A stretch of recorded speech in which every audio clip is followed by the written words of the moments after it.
Salam super joss, salam sukacita, salam pemulihan dan salam kemenangan bagi kita semuanya. Apa kabar hari ini? Senang sekali rasanya berjumpa dengan saudara. Saya rindu menjumpai saudara dalam keadaan sehat, panjang umur, diberkati Tuhan. Tentunya damai sejahtera dan kebahagiaan yang datangnya daripada Roh Kudus dicurahkan melimpah atas setiap kehidupan saya dan saudara. Hari ini saya rindu menyampaikan renungan kepada saudara yang saya beri tema Dewasa Rohani. Kita baca bersama-sama firman Tuhan di dalam Ibrani pasal yang kelima ayat yang ke-14. Demikian bunyi firman Tuhan. Tetapi makanan keras adalah untuk orang-orang dewasa yang karena mempunyai panca indera yang terlatih untuk membedakan yang baik daripada yang jahat. Saudaraku, tolok ukur kedewasaan rohani seseorang tidak dapat dilihat dari usia seseorang tersebut. Apakah usianya sudah tua ataupun usianya masih muda. Namun saudaraku, yang menjadi tanda-tanda bagi setiap kehidupan saya dan saudara yang dikategorikan sebagai orang-orang yang dewasa rohani itu ada 3 hal. Perhatikan baik-baik ini sebagai barometer atas setiap kehidupan kita untuk mengecek apakah kita ini sudah masuk dalam kategori sebagai orang-orang yang dewasa rohaninya.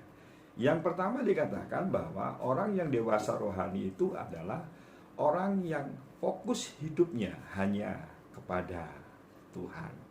Dan saya percaya bahwa orang Kristen yang dewasa rohani pasti tidak akan terpengaruh oleh yang namanya keadaan, situasi yang sedang terjadi.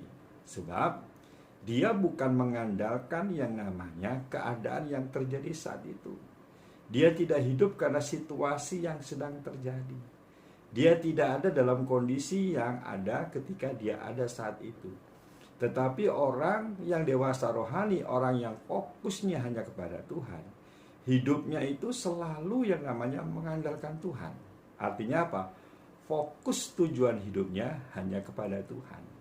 Sehingga apapun yang terjadi dalam sekitar hidupnya, situasi, keadaan, kondisi yang tidak mengenakan, yang sedang dialami, tidak akan mempengaruhi iman, pengharapan, dan kasihnya kepada Tuhan. Sebab dia sudah dewasa dalam rohani karena fokus tujuan hidupnya hanya kepada Tuhan. Yang kedua dikatakan, selain dia fokus kepada Tuhan, orang yang dewasa rohani dikatakan bahwa hidup dalam pimpinan Roh Kudus, bukan yang namanya hidup dalam kehendak, kemauan diri kita sendiri. Karena saya percaya sebagai orang Kristen, letak kedewasaan rohani bukan saja dinilai dari hidup yang namanya kepenuhan Roh Kudus yang hanya bisa berbahasa roh.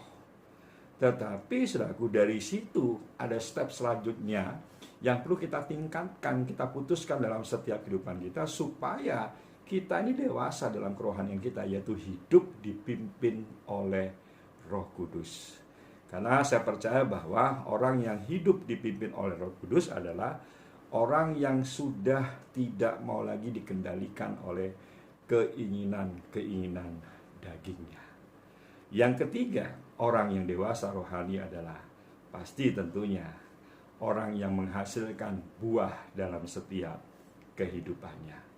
Kalau apapun yang kita lakukan, ketika kita sudah fokus kepada Tuhan, hidup kita dipimpin oleh Roh Kudus, maka muncul yang namanya buah roh dalam setiap kehidupan saya dan saudara. Maka saya percaya orang-orang di sekitar kita akan merasakan.